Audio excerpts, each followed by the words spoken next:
suffering from a broken heart? Are you a survivor of abuse? A war veteran? You must be suffering from post-traumatic stress disorder. Remothered Broken Porcelain is a survival horror game developed by Storemind Games, published by Modus Games, and was released on October 13th of 2020. Remothered Broken Porcelain is the follow-up to the very promising Remothered Tormented Fathers, and is laid out as both a prequel and a sequel. Broken Porcelain evolves the gameplay and horror of its predecessor with newly designed gameplay elements and by providing an even more grim and fleshed out tale. What is even more horrendous and what has plagued the game and in turn the series to its doom is an overabundance of glitches and its overall design flaws.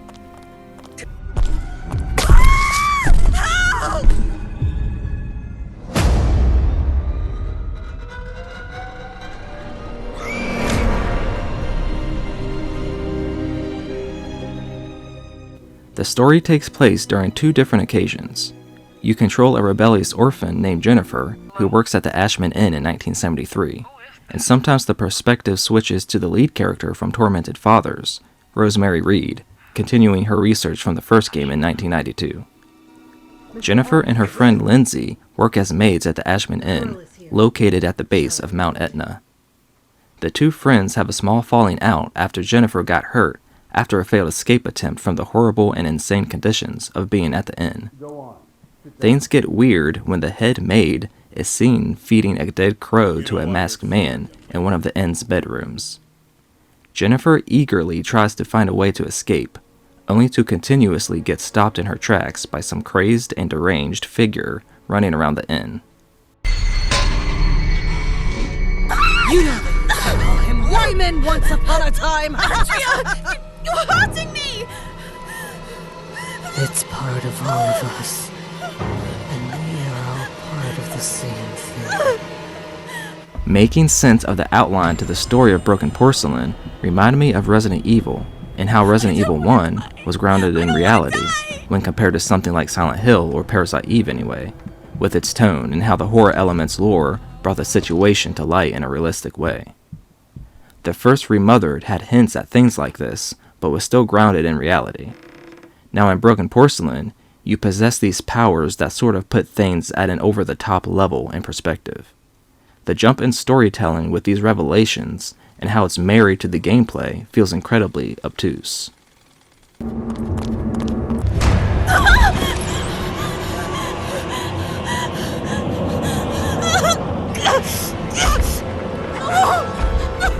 Of course, sequels have to scale up and introduce more ingredients to what they are cooking to make the sequel more appetizing. With Resident Evil, there was the mansion, then the city, the island, an area in Europe, an area in Africa, then a possible bioterrorist attack threatening all of China, and up to a worldwide global threat from the main bad guy. It went from a simple horror story in one building to companies and organizations collecting viruses and mixing them up to rule physically, politically, and from behind the scenes. With just two games, I feel like Remothered has made an outlandish jump like this with its story when it didn't need to. I feel like there should have been more of an ease into the lore and other small nuggets to not only massage the creases out more delicately, but to also just have more games in the franchise. Also, both Resident Evil and Remothered deal with pharmaceuticals with rivalries and secrecies, so I think the comparisons are valid. Remothered Tormented Fathers is you in a mansion like Resident Evil 1. A Remothered Broken Porcelain plays out with you being a child of circumstance, and now you have these otherworldly powers. And to top it off, the powers are boring.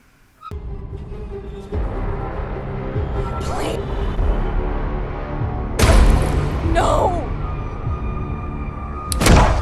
The gameplay is very similar to the first game. Walking quietly, picking up items, and hiding all play a prominent part of the gameplay promenade. There are distraction items to distract your chaser, like a radio or a TV. Diversion items like bottles or bricks that can be thrown to create a noise to distract your chaser, or they can be thrown at your pursuer to stun them for a little bit. Quick defense items such as knives or ice picks can be used to escape an enemy's grasp, or you can use them to possibly down an enemy if you sneak up behind them. Key items are used to progress the story forward, you can save your game and heal yourself at mirrors, and you can pick up items to craft into things like distraction items. Fucking Helen, you scared me! I'm sorry. Ever heard of knocking? No way. What is so last year? There doesn't seem to be as many exhausting excessive notes to pick up this time around, as everything is mostly explained in the long-winded cutscenes. There are small snow globes littered throughout the world that you can break to obtain a viewable 3D model of a character. A new addition to the sequel is by finding Moth keys, you can level up your skills at a Moth chest. Skills like health recovery, reducing the noise you make, and proficiency with defensive items can slowly be leveled up throughout the game, which cleverly makes you be even more aware of your surroundings and forces you to go out of your way and sometimes into the lion's den to try to obtain a Moth key to gain an advantage.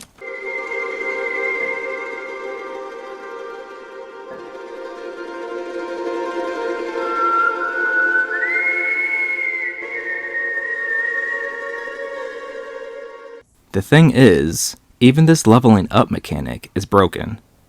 There is an ability called Barrier that you can level up that increases your skill of holding a door shut if your pursuer is trying to break into the room you are in. Leveling up this particular skill all the way will give you a Moth key for holding the door correctly. Essentially, you can keep whistling so the pursuer keeps coming back to the door, and you can keep holding it shut to gain an infinite amount of Moth keys, granting you the ability to upgrade every skill instantly.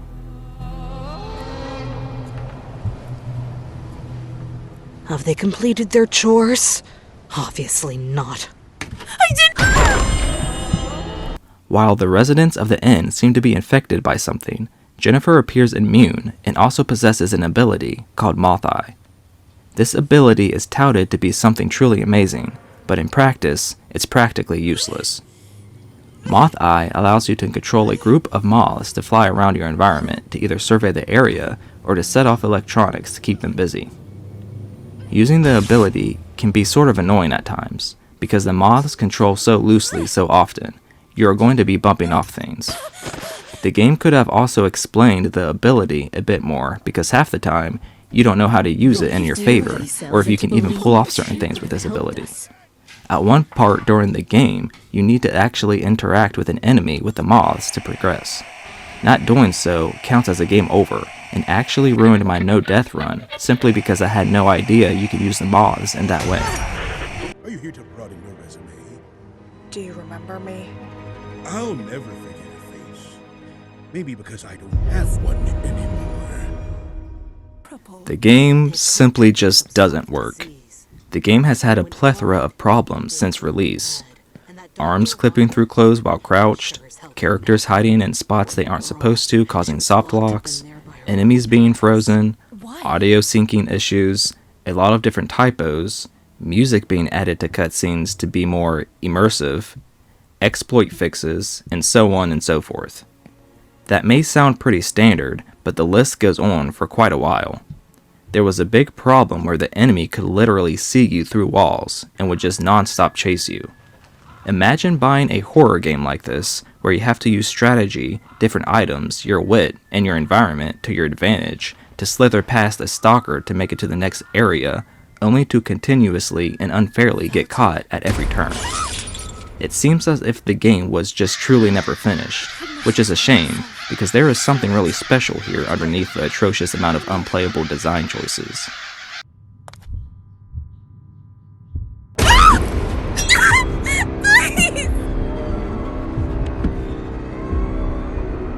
They mustn't find me.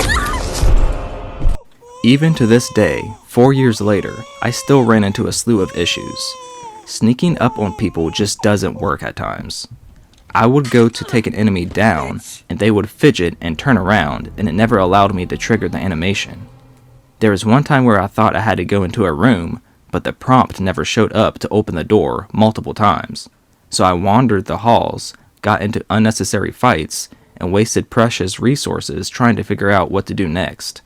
I eventually made my way back to the unopenable door, and the prompt decided to pop up for me that time.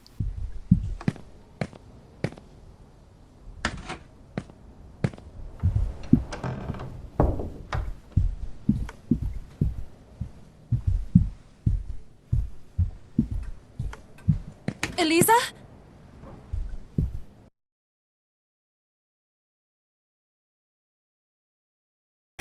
Also, whenever a tutorial box pops up to teach you something, the game continually slows down while the prompt is still up on the screen. It doesn't instantly freeze everything. More than once, I was running away from someone chasing me and trying to run into a room, and a tutorial box would pop up. The game slows down, but you have no control of your character's movements at this point, so your character is still moving while the tutorial box is center screen. Then when I exit out of the tutorial, my character would have already passed the room's door, or would completely stop running, making me have to slowly open the door instead of slamming through it, giving the attacker plenty of time to get a hit on me.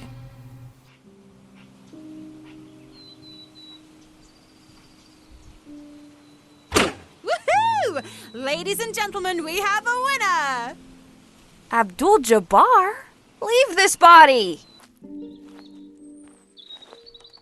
I missed it by a I had other instances where the game would force close on me, making me lose a lot of progress with items and collectibles. If the game simply doesn't work, unfortunately there is really no point in playing unless you're really into the story. There is so much wasted potential here. Wasted potential feels like it implies it was an accident. It's not even wasted, just completely dropped potential. It feels as if the potential was purposefully thrown into the trash. It's heartbreaking to actually be involved and interested in this engrossing story, only for everything else to not deliver and not meet expectations to the point where the story won't even be finished. Ah! Fucking Felton!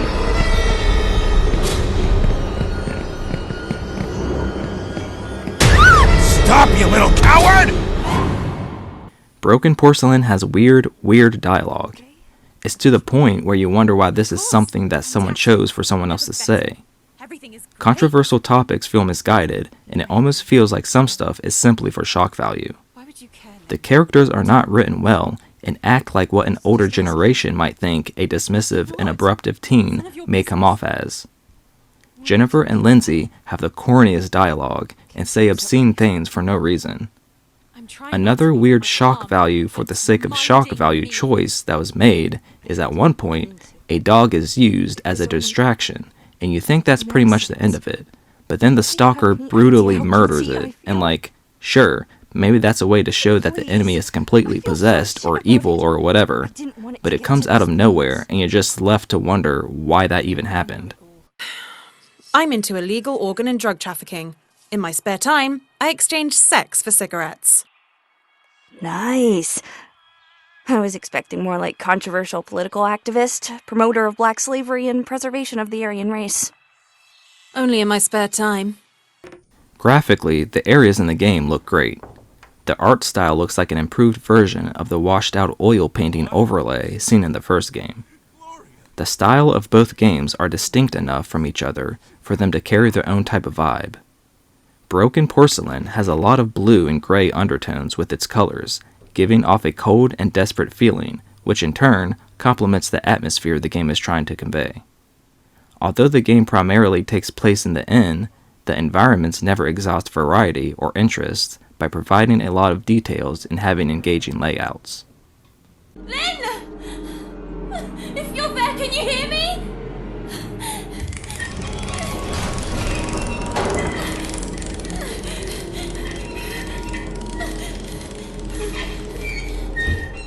The sound design in Broken Porcelain is fine, but like many other things, it feels off at times. Enemies' voices or footsteps echo weirdly, and you can't get a sense if they are in the next room or not, which is sort of pivotal in a stalker type of game like this.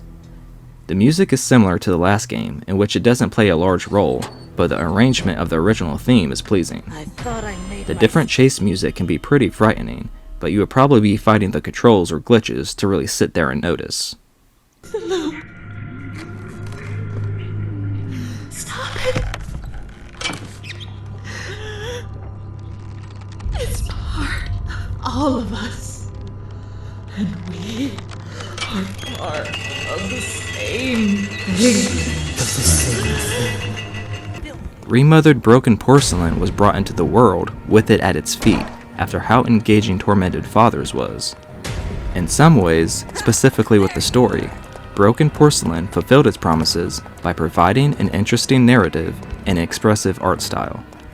What it doesn't do is provide consistency and focus or a reason to keep playing by having corny dialogue, broken game mechanics, and an irrational discourse among other irredeemable factors. I truly wish a third game could be created to bring the story to a close and so it can reach its deserved finale, because I honestly loved going through the game. Unfortunately, I think the broken mess of Broken Porcelain has shattered any concrete hope for the continuation of the series.